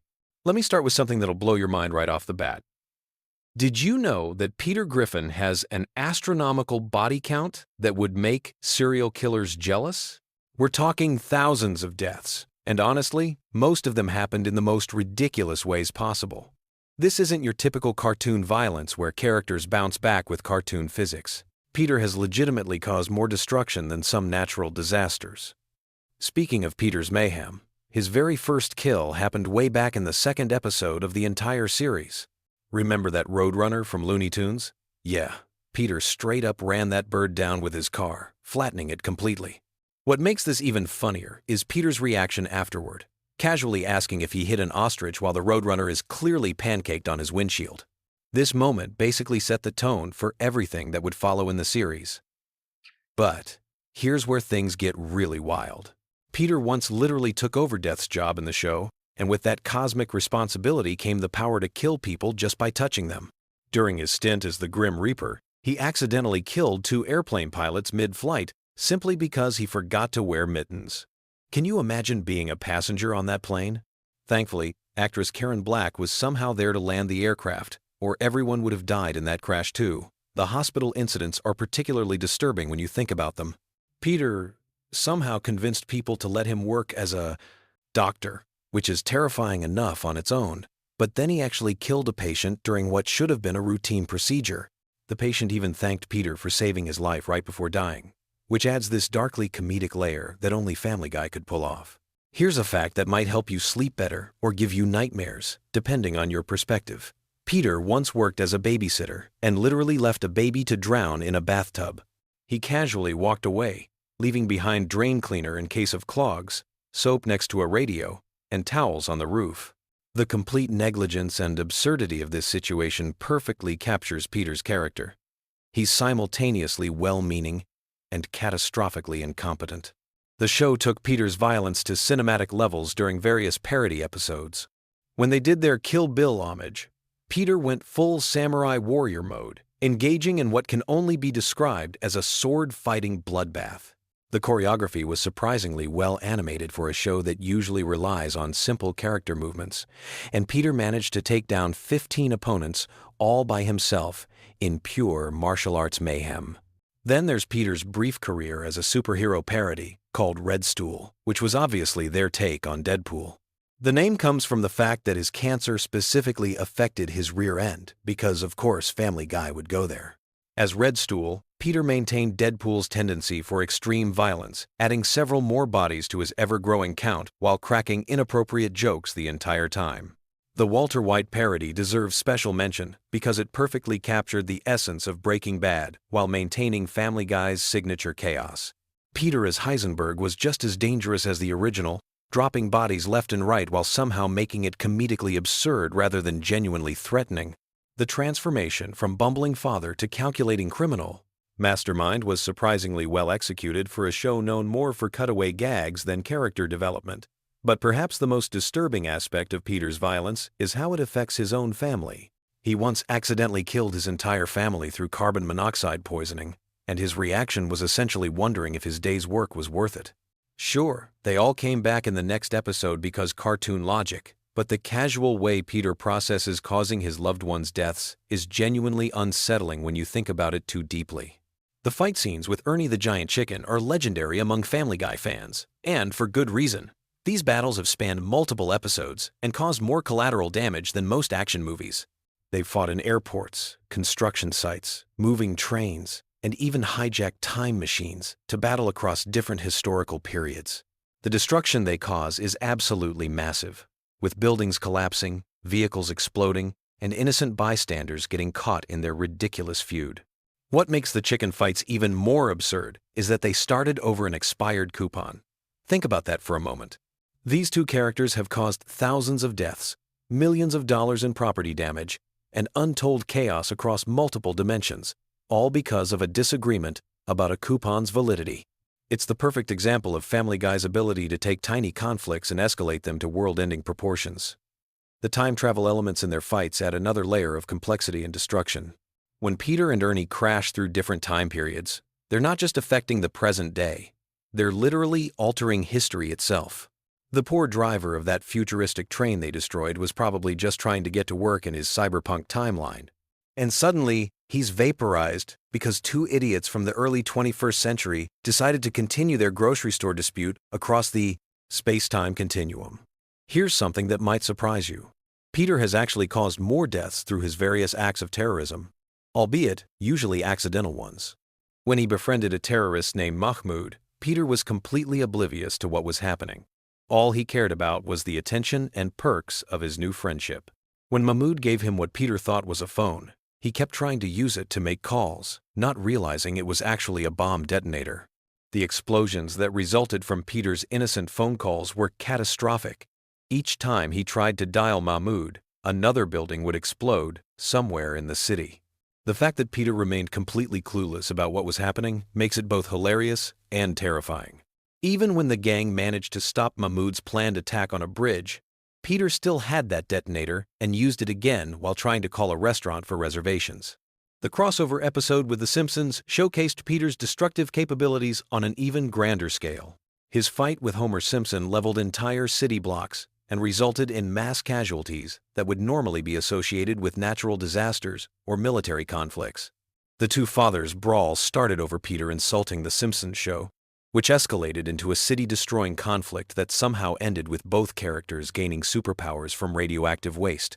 One particularly disturbing sequence involved Peter's brief stint as a high school student, where he arranged for a school shooting to get revenge on popular kids who ignored him.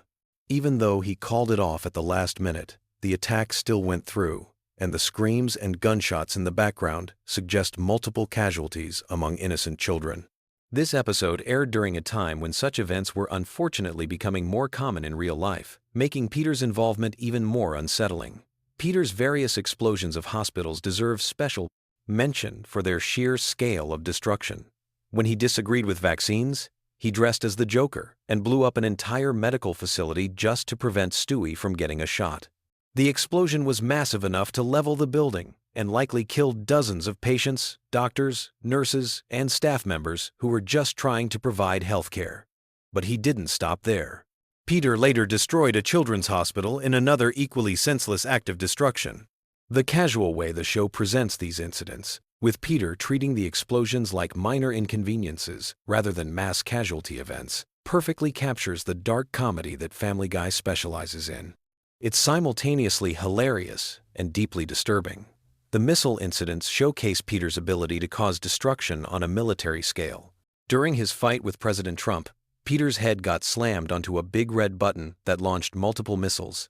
Each missile likely killed hundreds of people in massive explosions, turning what started as a personal dispute into an international incident with catastrophic consequences. What's particularly interesting about Peter's character is how the show manages to make him sympathetic despite his astronomical body count. He's never intentionally malicious.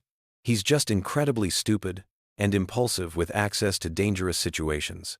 This combination makes him simultaneously lovable and terrifying, which is probably why the character has remained popular for over 2 decades.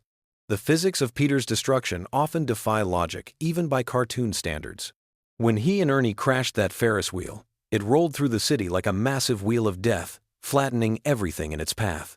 The scale of destruction was apocalyptic, but it was presented with such absurd cartoon logic that viewers could laugh at it rather than being horrified by the implications.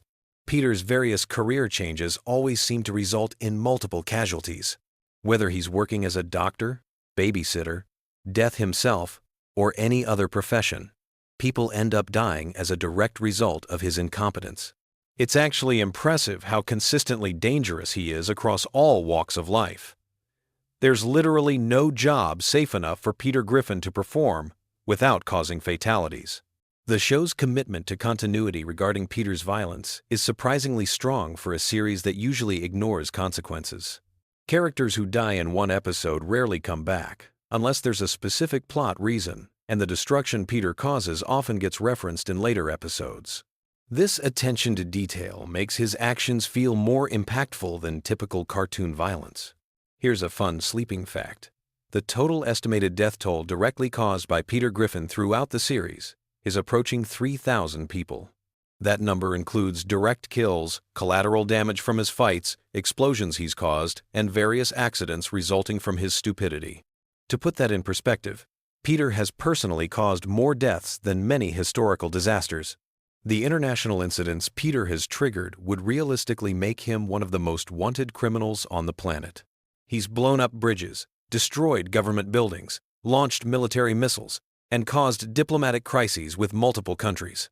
Yet somehow he continues living his normal suburban life without any legal consequences, which is perhaps the most unrealistic aspect of a show featuring a talking baby and a martini-drinking dog. As you drift off to sleep tonight, remember that somewhere in the Family Guy universe, Peter Griffin is probably causing another catastrophe that will add to his ever-growing body count. Sweet dreams, and maybe avoid any neighborhoods where middle-aged men are having disputes with large poultry. In the world of Family Guy, such conflicts have a tendency to escalate into city-leveling disasters that make natural catastrophes look like minor inconveniences. The beautiful absurdity of Peter's character is that despite being responsible for more destruction than most fictional supervillains, he's still somehow the protagonist we're supposed to root for. That's the magic of Family Guy, taking the most inappropriate situations and making them laugh out loud funny through sheer audacity and perfect comedic timing. Now close your eyes and let these wonderfully bizarre facts carry you off into dreamland, where hopefully giant chickens and expired coupons can't hurt you.